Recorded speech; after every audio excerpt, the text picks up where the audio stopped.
Good evening everyone. Exam originals के इस YouTube channel पर आप सभी का स्वागत है। और जैसा कि आप सभी जानते ही है कि इस टाइम पर हम लोग मध्य प्रदेश लोक सेवा आयोग की 10वीं यूनिट के बारे में स्टडी कर रहे हैं। कल के लेक्चर में इलेक्ट्रिसिटी कट, भोपाल में इलेक्ट्रिसिटी या हैवी रेनफॉल या बारिश के कारण इलेक्ट्रिसिटी कट के कारण कल की क्लास जो है हमारी अच्छे से हो नहीं पाई थी। बीच में ही जो है लाइट गोल हो गई थी और हमें वो क्लास वहीं पर बंद करना पड़ा था। आपको एक दो दिन और थोड़ी सी प्रॉब्लम होगी क्योंकि हम लोगों का स्टूडियो बन रहा है और साइड में जो है थोड़ा शोर शराबा आएगा, थोड़ा मैनेज आप लोगों को करना पड़ेगा। तो मैं उम्मीद करता हूं कि आप सभी समझेंगे इन सब चीज़ों को, लेकिन जब 2-3 दिन बाद सारी चीज़ें हो जाएगी उसके बाद किसी भी प्रकार का कोई डिस्टर्बेंस नहीं होगा, ना ही इलेक्ट्रिसिटी कट की प्रॉब्लम होगी और ना ही शोर शराबे की। तो आज थोड़ा सा मैनेज करेंगे। तो लास्ट की क्लास में हम लोगों ने जो है, मुझे आपसे 30 क्वेश्चंस डिस्कस करना था लेकिन 30 क्वेश्चंस हो नहीं पाए थे बिकॉज ऑफ इलेक्ट्रिसिटी कट। ठीक है, क्योंकि बिजली चले गई थी और फिर मुझे वो क्लास वहीं पर बंद करना पड़ा था। बहुत देर तक बिजली नहीं आई थी, उसके बाद मैं वो क्लास ले नहीं पाया। तो आज की क्लास में जैसा कि आप सभी देख ही रहे होंगे बोर्ड पर, नियंत्रक एवं महालेखा परीक्षक के बारे में हम लोग बात करने वाले हैं। हम लोगों ने, आप ध्यान दे रहे हो शायद, तो हम लोगों ने 2 बहुत महत्वपूर्ण टॉपिक निपटा चुके हैं। हम लोग बहुत इंपॉर्टेंट टॉपिक 2 निपटा चुके हैं। हमारी 5 क्लासेस हो चुकी है, आज ये हमारी 6वीं क्लास है। और आज हम लोग जो भी हमारे सिलेबस में, जो भी प्रीलिम्स के सिलेबस में जितनी भी चीज़ें दी हुई थी, उसमें से जितने भी आयोग, जितने भी कमीशन हम लोगों को दिए हुए थे, उसमें से हम लोग 2 कमीशन या 2 आयोगों को हम लोग निपटा चुके हैं। और आज जो है हम लोग वो तीसरी जो बॉडी हम लोगों को पढ़ना है, तीसरा जो निकाय हम लोगों को पढ़ना है, या तीसरा जो पद हम लोगों को पढ़ना है, उस पद के ऊपर हम लोग आज डिस्कस करने के लिए यहाँ आए हुए हैं। और हम लोग जो है आज पढ़ाई करने वाले हैं भारत के नियंत्रक एवं महालेखा परीक्षक, या मैं कहूँ कि comptroller and auditor general of India के बारे में हम लोग पढ़ाई करने वाले हैं। बात करें प्रीलिम्स की, तो प्रीलिम्स में भी सीधे सीधे क्वेश्चंस उससे आते हैं। और बात करें मेंस की, तो मेंस के भी आपके 5 मार्कर, 11 मार्कर और 3 मार्कर, ये सारे ही क्वेश्चंस बनते हैं इस टॉपिक से। हम लोग, मैंने आपको कहा ही था कि हम लोग अगर पढ़ेंगे किसी चीज़ को तो हम लोग ऐसे ही पढ़ेंगे जिससे हमारा प्री भी कवर हो और हमारा मेंस भी। मेन फोकस हमारा मेंस कवर कराने का है और मेंस के साथ ही साथ आपका प्रीलिम्स इतना जोरदार हो जाए कि आपसे प्रीलिम्स के क्वेश्चंस भी गलत ना हो। ठीक है, तो पृष्ठभूमि बनाते हुए हम लोग देखते हैं कि यार हम लोग क्या पढ़ने क्या वाले हैं। सर आपने बात तो बोल दी कि क्या है, तो मैं आप लोगों को बताता हूं कि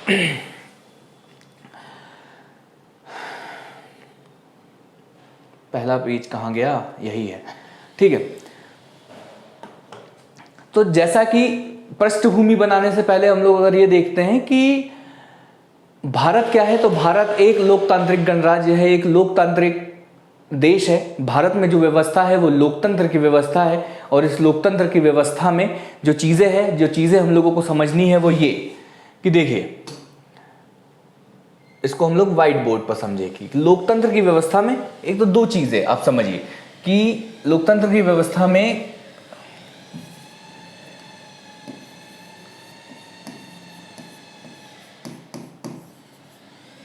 सीधा लिखते हैं,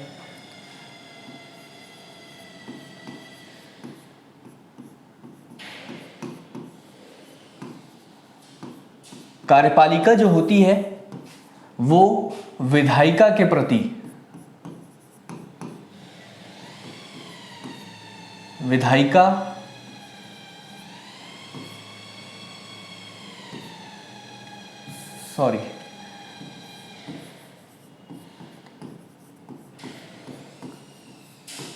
विधायिका के प्रति क्या होती है, उत्तरदायी होती है। मतलब यहाँ पे समझना होगा सबसे पहले चीज़ें कि कार्यपालिका क्या होती है। तो कार्यपालिका मैं आपको लास्ट के लेक्चरों में भी समझा चुका हूँ। और विधायिका के बारे में अगर हम लोग केंद्रीय स्तर पर देखें तो केंद्रीय स्तर पर विधायिका जो होती है वो होती है क्या, राज्यसभा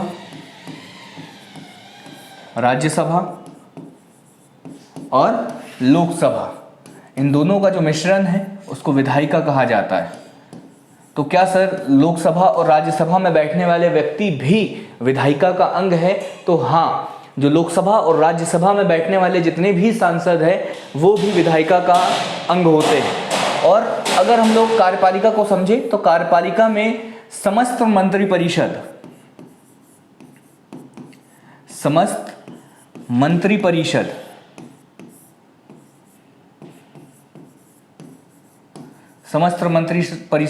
साथ में प्रधानमंत्री भी, ठीक है, जितनी भी मंत्रिपरिषद है, केंद्रीय मंत्रिपरिषद और साथ में प्रधानमंत्री, अगर राज्यों की बात करें तो राज्य की मंत्रिपरिषद और राज्य का मुख्यमंत्री, ये होते हैं कार्यपालिका का अंग। कार्यपालिका के बारे में हम लोगों ने बहुत अच्छे से देखा। कार्यपालिका में स्थायी कार्यपालिका होती है, अस्थायी कार्यपालिका होती है। लास्ट के लेक्चर में, मतलब पुराने वीडियोस में मैंने आपको ये सारी चीज़ें समझा चुका हूँ कि अस्थायी क्या होता है, स्थायी क्या होता है। अभी मैं मोटे तौर पर आपको ये समझाना चाह रहा हूँ कि मंत्रिपरिषद और प्रधानमंत्री कार्यपालिका का अंग होते हैं। सर ये तो विधायिका का भी अंग होते हैं, तो हाँ, ये विधायिका का भी अंग होते हैं और यही जो है कार्यपालिका का। तो इसमें कहा गया है कि कार्यपालिका जो है वो विधायिका के प्रति उत्तरदायी है। किस चीज के लिए उत्तरदायी है? अब इनके काम समझो आप। देखो, ये चीज अगर आप समझ जाओगे तो आपको पूरा लेक्चर समझ आ जाएगा। इनके काम समझिए। विधायिका का क्या काम है? विधायिका का काम है इस देश में इस लोकतांत्रिक व्यवस्था को चलाने के लिए नियम कानूनों का निर्माण करना, अधिनियमों को बनाना, ठीक है। नियम कानूनों का निर्माण करने का काम किसका है? विधायिका का है। विधायिका का सबसे महत्वपूर्ण काम है इस देश को चलाने, इस लोकतांत्रिक व्यवस्था को चलाने के लिए नियमों को बनाना। और कार्यपालिका का क्या काम है सर? तो कार्यपालिका का काम है विधायिका के द्वारा जितने भी नियम कानून बनाए जाते हैं उन सभी को लागू करना, ठीक है। तो विधायिका का काम क्या है? उन नियम कानून, वही नियम कानून जो विधायिका के द्वारा बनाए जा रहे हैं, उन नियम कानूनों को देश की जनता या पूरे देश में लागू करने का जो काम है वो किसका है? यह है कार्यपालिका का। या जो भी योजना, जैसे कोई भी योजना, जैसे प्रधानमंत्री आवास योजना के ऊपर एक अधिनियम जो है, या गवर्नमेंट ने प्रधानमंत्री आवास योजना बना दी, ठीक है। तो ये विधायिका का काम हो गया कि विधायिका ने प्रधानमंत्री आवास योजना बना दी। अब इसको लागू कौन करेगा? तो इसको लागू करेगा कार्यपालिका। और कार्यपालिका, अब देखो, अब इस नियम कानून या जो भी योजनाएं हैं इनको लागू करने में कार्यपालिका को क्या चाहिए होता है? कार्यपालिका को फंड की आवश्यकता होती है, वित्त की आवश्यकता होती है, ठीक है।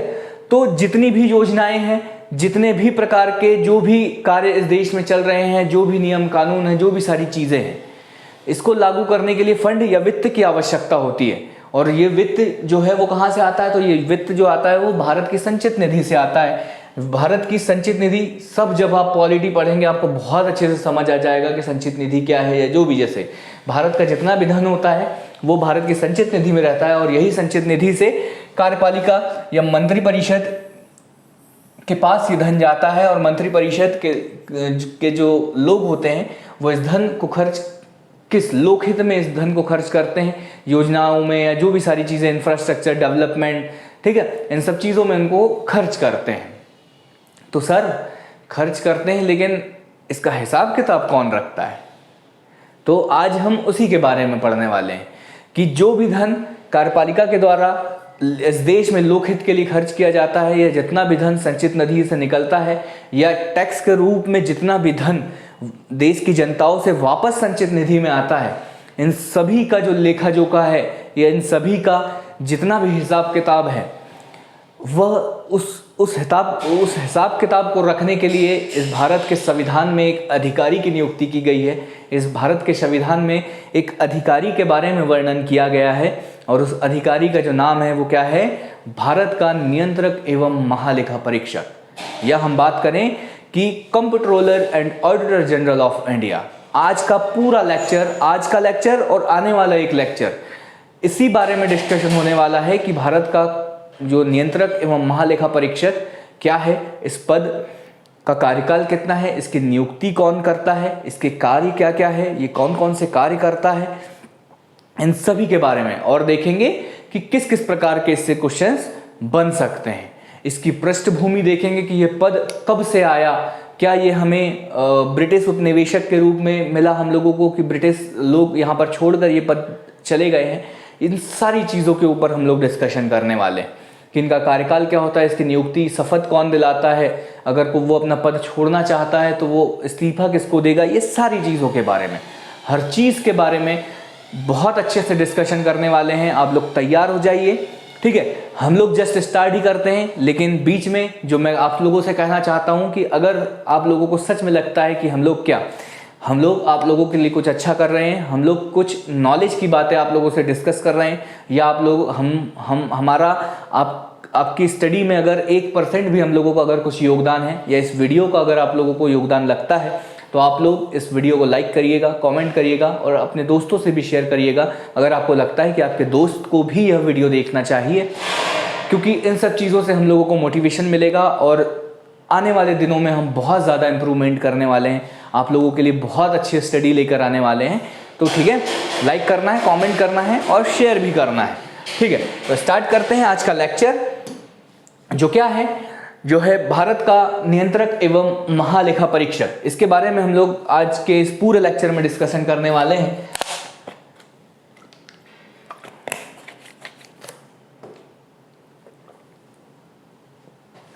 ठीक है, तो सबसे पहली बात, मैंने जब पृष्ठभूमि बताई तभी मैंने कहा था कि भारतीय संविधान में एक ऐसे अधिकारी की नियुक्ति के बारे में प्रावधान है जो भारत का जो वित्त है या भारतीय वित्त है या कार्यपालिका के द्वारा जो भी वित्त खर्च किया जाता है, तो उसका लेखा जोखा वो रखता है। उसका लेखा जोखा जो है वो कौन रखता है, वो अधिकारी, और उस अधिकारी का नाम क्या है, तो भारत का नियंत्रक एवं महालेखा परीक्षक। तो मैंने कहा कि संविधान में इसका वर्णन किया गया है, तो सबसे पहला फैक्ट तो यही है कि क्या है, यह एक संवैधानिक पद है।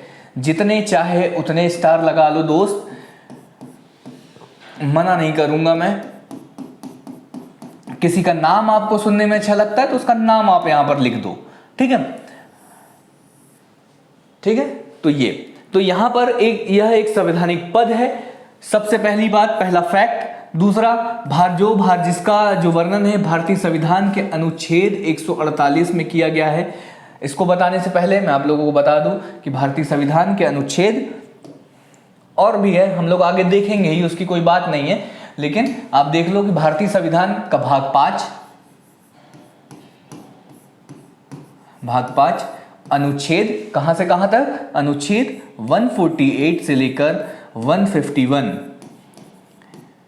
यह है आर्टिकल, ठीक है। आर्टिकल 148 से लेकर 151 तक जितने भी प्रावधान किए गए हैं, ये सभी के सभी प्रावधान किससे संबंधित है, भारत का नियंत्रक एवं महालेखा परीक्षक, नियंत्रक एवं महालेखा परीक्षक।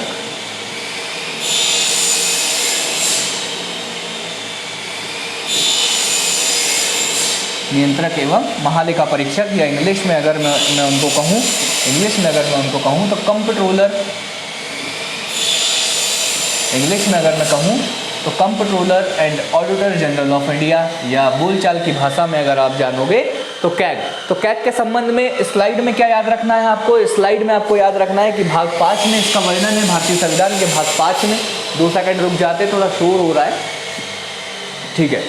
तो इस स्लाइड में आपको क्या याद रखना है, स्लाइड में आपको याद रखना है कि भाग 5, भारतीय संविधान के भाग 5 में इसका वर्णन है, और कौन कौन से अनुच्छेद है, तो वो अनुच्छेद है 148 से लेकर 151 तक के जो अनुच्छेद है वो कैग के बारे में वर्णन करता है। इस लाइन में यही है, क्योंकि संविधान में इसका वर्णन है तो यह एक संवैधानिक पद है, और कौन से अनुच्छेद में इसका वर्णन किया गया है, तो 148 में, ठीक है। इसके बाद मैंने आपको बताया ही ये क्या करता है, यह एक प्रशासक है या एक ऐसा अधिकारी है जो लोकवित्त का क्या करता है, लोकवित्त के बारे में लेखा जोखा रखता है। तो यहां पर दूसरे पॉइंट में यही बोला गया कि नियंत्रक एवं महालेखा परीक्षक जो है वो भारतीय वित्त प्रशासन, ठीक है, भारतीय वित्त प्रशासन मतलब ऐसा प्रशासन जो भारत के वित्त के बारे में लेखा जोखा करता है।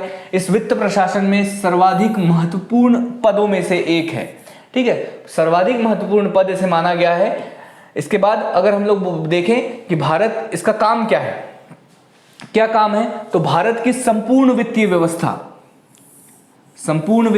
समझिएगा कि भारत की संपूर्ण वित्तीय व्यवस्था, मतलब संघ, मतलब केंद्रीय स्तर पर भी और राज्य स्तर पर भी जितनी भी वित्तीय व्यवस्था है उन सभी को नियंत्रित करता है ये कैग। मतलब राज्यों का भी लेखा जोखा रखता है और केंद्र का भी लेखा जोखा जो है वो रखता है, ठीक है। या जितने भी आयकर से जो भी आता है, जो भी टैक्स हमारे भारत की संचित निधि में आता है या भारत सरकार को जितना भी टैक्स मिलता है, उन सभी टैक्स के बारे में भी लेखा जोखा जो रखने का काम है वो किसका है, तो वो है भारत का नियंत्रक एवं महालेखा परीक्षक डॉक्टर बाबा साहेब डॉक्टर भीमराव अंबेडकर के द्वारा, माफी चाहूंगा मेरी जुबान लड़खड़ा गई, बाबा साहेब डॉक्टर भीमराव अंबेडकर के द्वारा संविधान में इनके पद को बहुत अधिक महत्व दिया गया और इनके द्वारा कहा गया कि भारतीय संविधान के अंतर्गत जितने भी अधिकारी हैं उनमें से जो सबसे महत्वपूर्ण अधिकारी है वो है भारत का नियंत्रक एवं महालेखा परीक्षक, ठीक है। बाबा साहेब अंबेडकर के द्वारा कुछ अन्य पद भी है जिन्हें इंपॉर्टेंस दी गई और उन्होंने बताया कि संविधान में जो सबसे ज्यादा इंपॉर्टेंट जो पद है वो ये 4 है, ठीक है। इन 4 संस्थानों को बाबा साहेब अंबेडकर के द्वारा सबसे ज्यादा इंपॉर्टेंट कहा गया। तो उनमें से पहला जो है ये अपना वही आज जिसके बारे में हम लोग पढ़ाई करने वाले हैं, CAG, comptroller and auditor general of India.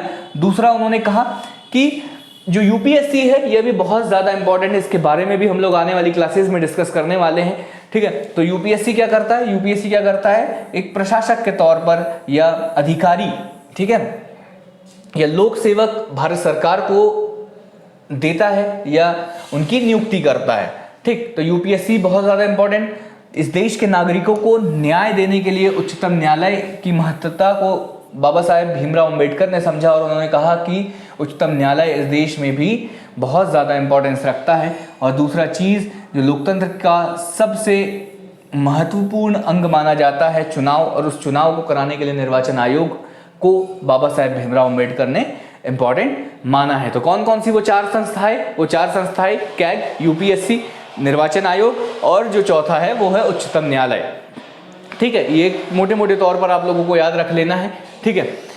क्या क्या, अब देखो, अब इनके बारे में मैंने आप लोगों को कहा है कि ये लोक वित्त, मतलब जो लोगों का जो धन है जो संचित निधि में, भारत के संचित निधि में रखा हुआ है, किस प्रकार से खर्च होता है, कौन सी योजना पे कितना धन खर्च होता है, कितना इनकम टैक्स किस राज्य से आया है, या कितना जो आयकर है या कितना टैक्स कहाँ कहाँ से हम लोगों को मिला है, इन सब चीज़ों का जो लेखा जोखा है वो भारत का नियंत्रक एवं महालेखा परीक्षक करता है। और लेखा परीक्षक करता है और इसी कारण, क्योंकि ये लेखा जोखा रखता है, इसी कारण लोक वित्त मतलब इस जनता का धन, मतलब संचित निधि के धन के संरक्षक के रूप में इन्हें माना जाता है। ये लेखा परीक्षण एक विभाग है भारत सरकार का, लेखा परीक्षण एवं लेखा विभाग, जो यही काम करता है जो comptroller and auditor general of India करता है, उसका मुखिया या उसका अध्यक्ष भी इसी को माना गया है। आप समझ रहे हैं मेरी बात। लोक वित्त का संरक्षक, आपसे सीधे सीधे क्वेश्चन पूछा जाएगा कि बताइए निम्न में से कौन सा जो पद है या कौन सा जो अधिकारी है वो लोक वित्त का संरक्षक कहा जाता है या किसे लोक वित्त के संरक्षक के नाम से जाना जाता है, तो वो है हमारा comptroller and auditor general of India, ठीक है। यह अपने कार्य के रूप में क्या देखता है, यह अपने कार्य के रूप में देखता है कि भारत की संचित निधि का जो एक भी पैसा बिना विधानमंडल यानी बिना संसद, राज्य के स्तर पर देखें तो बिना विधानमंडल की अनुमति के एक भी पैसा कहीं भी खर्च ना हो, इस बात का ध्यान रखता है आपका नियंत्रक एवं महालेखा परीक्षक। इस पॉइंट में यही बोला गया है, ठीक है। ये सारी चीजें मैं आपको समझा चुका हूं कि कार्यपालिका को विधायिका के प्रति उत्तरदायी होना चाहिए, ये सारी चीजें मैं आप लोगों को पहले ही समझा चुका हूं, ठीक है। तो अगले क्या, हम लोग ऐतिहासिक पृष्ठभूमि के बारे में देखेंगे कि ये पद आखिरकार आया कहां से, ये पद आखिरकार कहां से, भारत में इस पद का जन्म हुआ और धीरे धीरे इस पद में क्या क्या परिवर्तन हुए, और आखिरकार जब भारत का संविधान बना तो हमने इस पद को किस रूप में ग्रहण किया, ठीक है। तो हम लोग इसकी पृष्ठभूमि के बारे में जानेंगे। तो सबसे पहले अगर हम लोग देखें ब्रिटिश काल में, सबसे पहले अगर हम लोग देखें तो 1753 का समय, जब ईस्ट इंडिया कंपनी के द्वारा, कौन सी कंपनी, ईस्ट इंडिया कंपनी के द्वारा एक लेखा एवं लेखा परीक्षण विभाग, 2 सेकंड, है ना। तो 1753 का वो समय था जब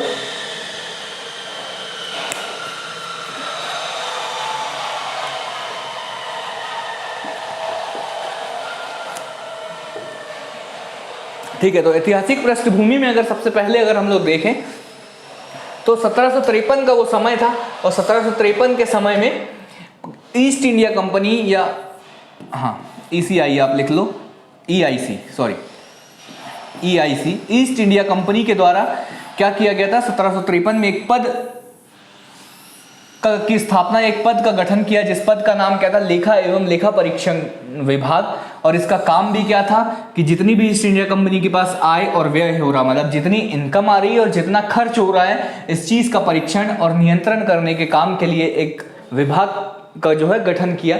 अब इसका जो काम है, अगर हम लोग वर्तमान स्वरूप में अगर देखें कि नियंत्रक एवं महालेखा परीक्षक क्या कर रहा है, तो जिस समय पर यह विभाग जो काम करता था, आज भी भारत का नियंत्रक एवं महालेखा परीक्षक वही काम कर रहा है। तो इसी वजह से सबसे पहले 1753 में देखा जाता है।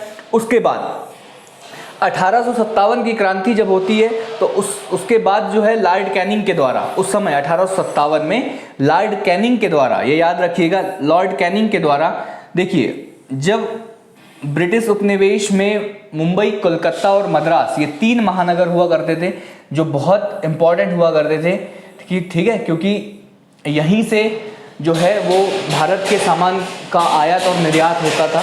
ठीक है, तो क्योंकि यहीं पर पोर्ट थे, यहीं बंदरगाह थे, इस वजह से ये 3 महानगर बहुत ज़्यादा इंपॉर्टेंट हुआ करते थे अंग्रेजों के लिए। 1857 में क्या हुआ, लॉर्ड कैनिंग के द्वारा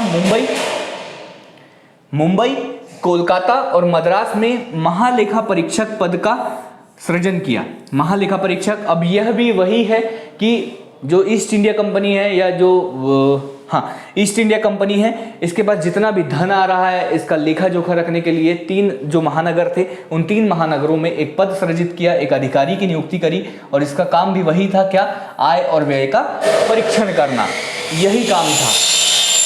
ठीक है, ठीक है। उसके बाद बात आती है 1858 की। ठीक है, 1858 में क्या हो गया, 1858 में आप भी जानते हैं 1857 की क्रांति के बाद भारत के इतिहास में बहुत बड़ी जो है वो घटना हुई। वो घटना क्या हुई, उस 1857 की क्रांति के बाद जो भारत का जो शासन है वो ईस्ट इंडिया कंपनी के हाथों से छीनकर जो है ब्रिटिश सरकार ने स्वयं अपने हाथ में, या क्राउन रूल भारत में लागू कर दिया गया। ठीक है, तो ब्रिटिश ताज के अधीन आ गया। ये एक इंपॉर्टेंट घटना हो गई, ईस्ट इंडिया कंपनी का शासन यहीं पर समाप्त हो गया। और इसके बाद अगर हम लोग ऐतिहासिक पृष्ठभूमि में बात करें तो जो ब्रिटिश सरकार है उसने 1860 में, कब, 1860 में सर एडवर्ड ड्रमंड, ये नाम याद रखिएगा, सर एडवर्ड ड्रमंड को पहले ऑडिटर जनरल के रूप में नियुक्त किया। अब ब्रिटिश सरकार, मतलब क्राउन रूल भारत में लागू हो गया, तो क्राउन रूल जैसे ही लागू किया तो ब्रिटिश सरकार ने कहा कि नहीं, अब ये विभाग नहीं चलेंगे, ईस्ट इंडिया कंपनी के विभाग नहीं चलेंगे, अब हम अपना एक ऑडिटर जनरल को नियुक्त करेंगे। और 1860 में क्या हुआ, 1860 में यही हुआ कि ब्रिटिश सरकार ने सर एडवर्ड ड्रमंड को पहले ऑडिटर जनरल के रूप में नियुक्त किया। ठीक है, इसके कुछ ही समय बाद इस महालेखा परीक्षक को भारत सरकार का लेखा परीक्षक एवं महालेखाकार कहा जाने लगा। ये सारी चीजें, कुछ चीजें हैं कि कुछ समय बाद उसका नाम बदलकर ये कर दिया गया, पहले उसको ऑडिटर जनरल या महालेखा परीक्षक बोला जाने लगा, बाद में उसको भारत सरकार का लेखा परीक्षक एवं महालेखाकार कहा जाने लगा। फिर 1866 में क्या हुआ, तो 1866 में भी इस पद का नाम बदल दिया गया और नाम बदलकर नियंत्रक महालेखा परीक्षक कर दिया गया। अभी हम लोगों के कैग का नाम क्या है, नियंत्रक एवं महालेखा परीक्षक, लेकिन 1866 में ये जो यहाँ पर ये था लेखा परीक्षक एवं महालेखाकार, इसका नाम बदलकर नियंत्रक महालेखा परीक्षक कर दिया गया। कब, 1866 में। आप एक बार रीडिंग मार लीजिएगा, ठीक है, जितना आपको याद हो पाए आप कर लीजिएगा, और आप एक बार रीडिंग जरूर मार लेना इसको। और फिर वर्ष 1881 में क्या हुआ, भारत के फिर से वही 1881 में भारत के नियंत्रक एवं महालेखा परीक्षक के रूप में वापस इसका नाम कर दिया गया। 1881 में क्या नाम रख दिया गया उसका, भारत के नियंत्रक एवं महालेखा परीक्षक, जो वर्तमान में भी भारत का नियंत्रक नाम जो है वो भारत का नियंत्रक एवं महालेखा परीक्षक ही है। 1905 में क्या घटना हुई, तो 1905 में जो हुआ, 1905 में लेखा परीक्षक विभाग, अब इन्होंने एक विभाग ही बना दिया, एक डिपार्टमेंट ही अलग बना दिया, जिसमें एक अधिकारी होता था और उसके अंतर्गत अन्य कर्मचारी हुआ करते थे और एक विभाग की स्थापना कर दी, जिस विभाग का नाम क्या रख दिया गया, इस विभाग का नाम रख दिया गया लेखा परीक्षक विभाग। ठीक है, 1919 की एक घटना देखते हैं। 1919 में क्या किया गया, देखिए 1919 में इस पद को, दूसरा क्या, 1919 में क्या हुआ, 1919 में जो नियंत्रक एवं महालेखा परीक्षक का जो पद था उसको सरकारी नियंत्रण से मुक्त कर दिया गया। उसको बोला गया, क्योंकि देखिए क्या पैसा खर्च कौन कर रही है, गवर्नमेंट कर रही है, सरकार जनता का पैसा खर्च कर रही है। और जब जनता का पैसा खर्च कर रही है तो सरकार, अगर जो लेखा परीक्षण करने वाला जो व्यक्ति है अगर वो सरकारी आदमी होगा तो वो सरकार के प्रभाव में आकर सही से परीक्षण नहीं कर पाएगा। तो 1919 में ये हुआ कि जो महालेखा परीक्षण का जो काम है ये सरकारी नियंत्रण से मुक्त कर दिया गया और उसको वैधानिक दर्जा दे दिया गया, मतलब स्वतंत्र दर्जा दे दिया गया, वैधानिक एक अलग से दर्जा दे दिया गया और वह सरकारी नियंत्रण से मुक्त हो गया, मतलब वो अपना काम और अच्छे से कर सकता था। 1935 की बात करें तो 1935 में इस पद को संघीय न्यायालय मतलब उस समय, अभी वर्तमान स्वरूप में अगर हम लोग देखें तो सुप्रीम कोर्ट आप मान लो या उच्चतम न्यायालय मान लो, तो उस समय पर संघीय न्यायालय हुआ करती थी। तो 1935 में इसे संघीय न्यायालय के न्यायाधीशों के समान सुरक्षा, मतलब उस पद के बराबर इसके पद को माना गया। ठीक है, एक एक बार आपको रीडिंग मारनी है इस चीज को, मैं मान रहा हूं बहुत ज्यादा डेटा है। हाँ, 1935। फिर अगर हम लोग बात करें अब क्या हुआ, ये सारी चीजें ठीक है, क्या हो गया, महालेखा परीक्षक उत्तर परीक्षा कार्य का प्रावधान कर दिया गया, सारी चीजें ठीक है, ये है डेटा, इसको आप छोड़ भी दे तो चलेगा। लेकिन जो इंपॉर्टेंट चीज़ है वो ये कि 26 नवंबर 1949 को भारत का संविधान बना, 26 जनवरी 1950 को भारत का संविधान लागू हो गया। अब महालेखा परीक्षक का नाम बदलकर भारतीय संविधान में जो नाम ऐड हुआ वो नाम क्या हुआ, नियंत्रक एवं महालेखा परीक्षक। ठीक है, कब हुआ, जैसे ही भारत का संविधान लागू हुआ और भारत के संविधान लागू होते ही उस पद का नाम बदलकर अब भारतीय संविधान में क्या आया, नियंत्रक एवं महालेखा परीक्षक। ठीक है, और साथ ही मैंने बताया था 1935 में इस संघीय न्यायालय के न्यायाधीशों के समान दर्जा दिया गया था। अब भारत में वही संघीय न्यायालय जो है वो उच्चतम न्यायालय के रूप में आई, तो यहाँ पर जो है भारत के नियंत्रक एवं महालेखा परीक्षक का जो पद है उच्चतम न्यायालय के न्यायाधीशों के समान माना गया या उच्चतम न्यायालय के समान इसको माना गया। ठीक है, बाद में 1968 में क्या हुआ, लेखा बोर्ड, एक पूरी तरीके से एक बोर्ड बना दिया गया और जिसमें एक अध्यक्ष और 2 सदस्य होते थे। ठीक है, हाँ, क्या देख रहे थे हम लोग देख रहे थे कि 1968 में क्या हुआ, 1968 में नियंत्रक एवं महालेखा परीक्षक की मदद या उसके कार्यभार को कम करने के लिए एक बोर्ड बनाया गया जिसमें एक अध्यक्ष और 2 सदस्य होते थे, जिनकी नियुक्ति किसके द्वारा की जाती थी, तो इनकी नियुक्ति भी है वो कैग के द्वारा की जाती थी। ठीक है, तो इतनी चीजें आप याद रखो। ऐतिहासिक पृष्ठभूमि की अगर हम लोग बात करें तो क्या हुआ, 1753 में सबसे पहले लेखा एवं लेखा परीक्षक विभाग का गठन हुआ। फिर क्या हुआ, 1857 में 3 जगह पे महालेखा परीक्षक का पद का सृजन कर लिया। फिर 1858 में क्राउन रूल आ गया। 1860 में सर एडवर्ड ड्रमंड को महालेखा ऑडिटर जनरल बनाया गया। कुछ समय बाद उसका नाम बदल दिया गया। 1866 में नाम बदलकर नियंत्रक एवं महालेखा परीक्षक कर दिया गया। ठीक है, 1905 में फिर एक विभाग का गठन किया गया। 1919 में सरकारी नियंत्रण से मुक्त कर दिया गया। 1935 में संघीय न्यायालय का दर्जा दे दिया गया। ठीक है, बाकी सारी चीजें, ये सारी चीजें हम लोगों ने देख ही ली। फिर अगर हम लोग बात करें कि देखो अब यहां पर हो तो गया, और मैंने आपको बताया कि भारतीय संविधान के भाग 5 और उसमें जो अनुच्छेद है 148 से 191 तक, सॉरी 148 से 151 तक जो है वो भारत के नियंत्रक एवं महालेखा परीक्षक के बारे में वर्णन है। लेकिन इस पूरे जो जितने भी अनुच्छेद है उसमें उनके कर्तव्य, कैग के कर्तव्य, उनकी सेवा शर्तें और उसकी शक्ति के बारे में कोई वर्णन नहीं है। लेकिन वहां पर अनुच्छेदों में कहा गया है कि इसकी सेवा शर्तें, शक्ति और कार्यों को निर्धारित करने का कार्य जो है वो संसद को दिया गया है। ठीक है, किसको दिया गया, संसद को दिया गया। और संसद ने विधि बनाकर जो कैग है या कंप्ट्रोलर एंड ऑडिटर जनरल है उसके कर्तव्य, शक्तियाँ और सेवा शर्तों को निर्धारित किया। और यह जो नियम है, ये जो अधिनियम है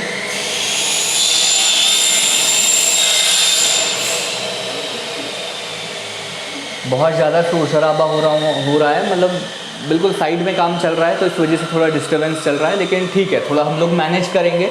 जब भी शोर होगा तो मैं चुप हो जाऊँगा, आप भी समझ जाना कि हाँ शोर हो रहा है साइड में, ठीक है। तो केंद्र सरकार ने क्या किया, केंद्र सरकार ने नियम बनाया, क्योंकि संविधान ने केंद्र सरकार या मैं कहूँ कि संसद को यह अधिकार दिया कि कैग के जो कर्तव्य है, कैग के जो कार्य है, कैग की जो सेवा शर्तें हैं, कैग की जो शक्तियाँ हैं, इन सब का निर्धारण करने की शक्तियाँ जो है वो संविधान ने किसको दी है, संसद को दी। तो संसद ने एक अधिनियम पारित किया, और यह अधिनियम जो कहलाता है उस अधिनियम का नाम क्या है, comptroller and auditor general of India या कैग एक्ट, कर्तव्य शक्ति सेवा शर्त अधिनियम, कैग एक्ट 1979। जो याद करने की बात यह है कि लोग पूछेंगे कि बताइए कि कैग एक्ट कब आया, तो आपको याद होना चाहिए कि कैग एक्ट कब आया, 1971, ये याद रखना है, ठीक है, ये सन याद रखना है। अब इसमें क्या क्या निर्धारित किया गया, इसमें कर्तव्य निर्धारित किया गया, शक्ति निर्धारित करी गई और सेवा शर्तें निर्धारित की गई, ठीक है।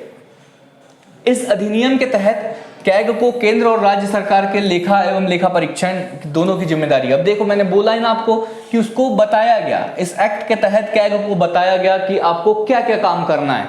तो इसके तहत क्या बोला गया कि कैग जो भारत का नियंत्रक एवं महालेखा परीक्षक है, उसको राज्य और राज्य के साथ ही साथ केंद्र सरकार दोनों का लेखांकन मतलब जितना भी खर्चा होता है उन सभी का लेखा जोखा, मतलब आय और व्यय दोनों को लेखा जोखा, और साथ में लेखा परीक्षक मतलब जो भी लेखा परीक्षण हो रहा है, जो भी लिख रहे हैं, जो भी हम लोग ऑडिट कर रहे हैं, उस सभी की जांच करने का काम भी जो है वो भारत के नियंत्रक एवं महालेखा परीक्षक को दी गई 1976 में। अब 1971 में एक्ट आ गया, कौन सा एक्ट, कैग एक्ट। उसके बाद 1976 में इसमें संशोधन किया गया, 1976 में इसमें संशोधन किया गया और बोला गया कि अब आपको लेखांकन के कार्य से मुक्त किया जाता है। लेखांकन का कार्य मतलब आय और व्यय को लिखने का कार्य, कि कुछ अगर भारत की संचित निधि में कुछ आता है तो उसको लिखने का कार्य, और भारत की संचित निधि से अगर कुछ व्यय होता है तो उसको लिखने का कार्य। लेखांकन का मतलब यही है कि जो भी चीज आय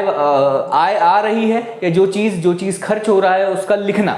तो लेखांकन के कार्य से इसको मुक्त कर दिया गया, और इस एक्ट के तहत बोला गया कि अब लेखांकन का कार्य जो है वो संबंधित मंत्रालय, मतलब अगर हम लोग बात करें कि रेलवे मिनिस्टर के ऊपर कुछ बजट होता है तो जो लेखांकन का कार्य जो है वो मंत्रालय स्वयं करेगा। तो संबंधित मंत्रालय को लेखांकन का कार्य दिया गया, और कैग को जो काम दिया गया, बोला गया कि अब आपका कार्य जो है वो केवल लेखाओं का परीक्षण मतलब कि मंत्रालय की तरफ से जितने भी जो सीट आएगी, ऑडिट शीट आएगी, मतलब लेखांकन जितना भी आएगा, वो लोग जो भी हिसाब किताब देंगे उस चीज की जांच करना या उस लेखांकन का परीक्षण करने का ही काम सिर्फ दिया गया किसको, नियंत्रक एवं महालेखा परीक्षक के को, ठीक है। संक्षिप्त परिचय देखिए, यहां तक आप लोगों को समझ आया होगा सारी चीजें। बताइए, कोई डाउट हो तो कमेंट बॉक्स में लिखिएगा।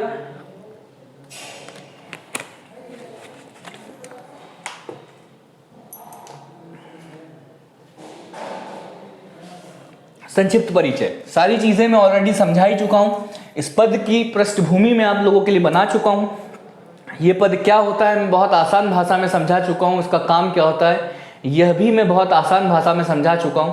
अभी का जो आपका काम है वो आप लोगों को देखना है कि क्या। तो कैग का संक्षिप्त परिचय अगर हम लोग देखें तो परिचय में क्या है, यह एक संवैधानिक। अब आप लोग मुझे बताइए कि यह संवैधानिक क्यों है? क्योंकि भाग 5 अनुच्छेद 148 से लेकर 151 तक इस पद का वर्णन है। तो संविधान में सर वर्णन है, संविधान में वर्णन है, मतलब ये पद जो है वो संवैधानिक है। स्वतंत्र निकाय है, मतलब स्वतंत्र रूप से, सरकार से स्वतंत्र रूप से होकर कार्य करता है, ठीक है। इस वजह से इसे स्वतंत्र निकाय कहा जाता है। तो आप यहाँ पर बात याद रखिए कि कैग का जो पद है वो कैसा है, एक तो स्वतंत्र पद है और दूसरी जो बात याद रखने वाली है वो है संवैधानिक पद है। प्रमुख कार्य क्या है? प्रमुख कार्य वही जो चीज मैं आपको इतनी देर से समझा रहा हूं, संघ एवं राज्य के वित्तीय प्रशासन की निगरानी। जितना भी वित्तीय प्रशासन हो रहा है उन सभी की निगरानी मतलब परीक्षण करना, जितने भी लेखांकन हो रहे हैं उन सभी लेखांकनों का परीक्षण करना, मोटे मोटे तौर पर यही इसका मतलब है। उपनाम भी मैं आप लोगों को बता दिया हूं कि लोकवित्त का मतलब लोगों का धन, लोगों का धन कहाँ रखा हुआ है? भारत की संचित निधि में रखा हुआ है, और भारत के संचित निधि से जितना भी धन जा रहा है या उस संचित निधि में जितना भी धन आ रहा है, उस सभी का संरक्षण करने का काम जो है वो भारत के नियंत्रक एवं महालेखा परीक्षक का है। इसी वजह से इसे क्या बोला जाता है? लोक वित्त का संरक्षक। बहुत ज़्यादा इंपॉर्टेंट क्वेश्चन बनता है प्री का, समझ रहे? जितने स्टार चाहे उतने स्टार लगा लो। यहां से क्वेश्चन बनेगा, यहां से क्वेश्चन बनेगा।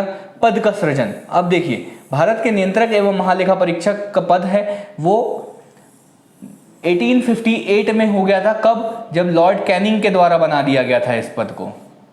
ठीक है, लॉर्ड कैनिंग के द्वारा 3 शहर में, कौन कौन से शहर आप कमेंट बॉक्स में लिखिए, 3 महानगरों में इस पद का सृजन किया गया था, तो वहीं से ये पद आया है। लेकिन अगर हम लोग वर्तमान स्वरूप की बात करें तो भारत का संविधान जैसे ही लागू हुआ 1950 में, वैसे ही वर्तमान का जो स्वरूप है वो हमारे भारतीय संविधान से ये आया है। ठीक है, तो हम लोग सबसे पहले पद की बात करें तो 1858 में। ठीक है, इसका मुख्यालय कहाँ है? कहाँ रहकर ये अपने कार्यों को अंजाम देता है? तो नई दिल्ली में कैग का मुख्यालय है और वहीं से ये अपने सारे काम करता है।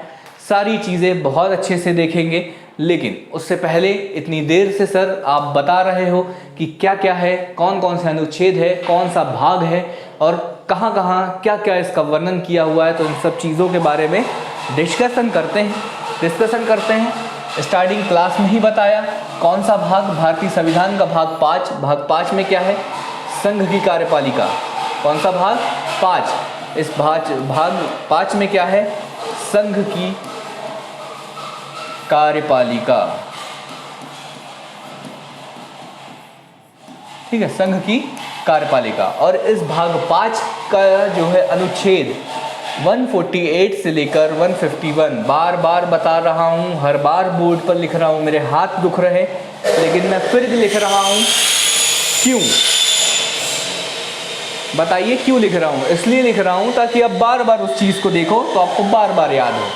अब इन अनुच्छेदों का मोटा मोटा हिसाब देख लेते हैं, इनकी इन अनुच्छेदों में क्या क्या दिया हुआ है। तो ये जो 4 अनुच्छेद है ये भारत के नियंत्रक एवं महालेखा परीक्षक के संबंध में है। और ये 4 अनुच्छेदों में जो पहला अनुच्छेद है उसमें बोला गया है कि भारत में लोक वित्त का संरक्षण करने के लिए या लोक वित्त का संरक्षण करने के लिए एक पद होगा या एक कैग का पद होगा या भारत का नियंत्रक एवं महालेखा परीक्षक का पद होगा। इस बारे में वर्णन किया गया है। इसी अनुच्छेद के सब क्लॉज में बताया गया है कि वो पद की नियुक्ति कैसी होगी, उस पद के कार्यकाल, सेवा शर्तें या शक्तियों का वर्णन, शक्तियों को निर्धारण करने की शक्ति किसमें होगी, यह पद इस्तीफा किसको दे पाएगा, ये पद का कार्यकाल कितना होगा, ये सारी चीजें जो है वो अनुच्छेद 148 में है। ठीक है, अनुच्छेद 149 में जो है वो क्या है? तो अनुच्छेद 149 में कैग के कर्तव्य और शक्ति क्या बोला गया? 149 में इसमें बोला गया कि यह कौन कौन से इसके कर्तव्य क्या क्या होंगे, जो कैग है वो कौन कौन से काम करेगा और इसकी शक्तियाँ क्या होंगी, इस चीज़ के बारे में वर्णन किया गया है अनुच्छेद 149 में। ठीक है, अनुच्छेद 149 में इस चीज़ का वर्णन किया गया है। अब आप समझिए, क्या समझना है? देखो, आपको ये समझना है कि कैसे क्वेश्चन बनेंगे सर। तो मैं आपको बता दूं,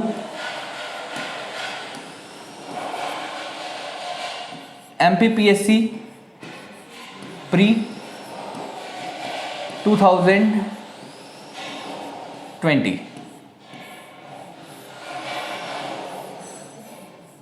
ठीक है, MPPSC प्रीलिम्स 2020 में क्वेश्चन आया था कि बताइए comptroller and auditor general of India की शक्तियों का वर्णन भारतीय संविधान के किस अनुच्छेद में है। ये चारों अनुच्छेद लिखे हुए थे ऑप्शन में, आपको ये वाला अनुच्छेद टिक करना था। अगर आप ये आपको याद नहीं होता तो आप गलत कर जाते। ठीक है, उसके बाद अनुच्छेद 150 या 150 में क्या है? तो संघ एवं राज्यों के लेखा के प्रारूप, मतलब इसमें बताया गया है, कैग को बोला गया है कि आपको किस किस तरीके से लेखांकन करना है, क्या प्रारूप होगा, क्या फॉर्मेट होगा, उस चीज़ के बारे में इसमें बताया गया कि संघ का प्रारूप क्या होगा और राज्य का प्रारूप क्या होगा। 151 में जो बात कही है वो प्रतिवेदन का मतलब आप समझिए कि पूरे साल कैग ने जो भी काम किया है मान के चलिए जितना भी लेखा परीक्षण किया है, जो भी संबंधित, जो भी उस लेखा परीक्षण से संबंधित जितनी भी उसने रिपोर्ट बनाई है, अगर कहीं पर कुछ भ्रष्टाचार नज़र आता है कि इतना धन गया है लेकिन इतना काम हुआ नहीं है, अगर कुछ भ्रष्टाचार नज़र आता है तो उससे संबंधित भी रिपोर्ट जो वो तैयार करता है, तो प्रतिवेदन मतलब ये जो है वो रिपोर्ट किसको देगा, वो राज्य में किसको देगा और केंद्र में ये सारी रिपोर्ट किसको देगा, इन सभी चीज़ों के बारे में वर्णन हम लोग आगे पढ़ेंगे। लेकिन अभी आप समझिए कि भारतीय संविधान के अनुच्छेद 151 में किस चीज़ का वर्णन है, तो कैग के प्रतिवेदन के बारे में कहा गया है।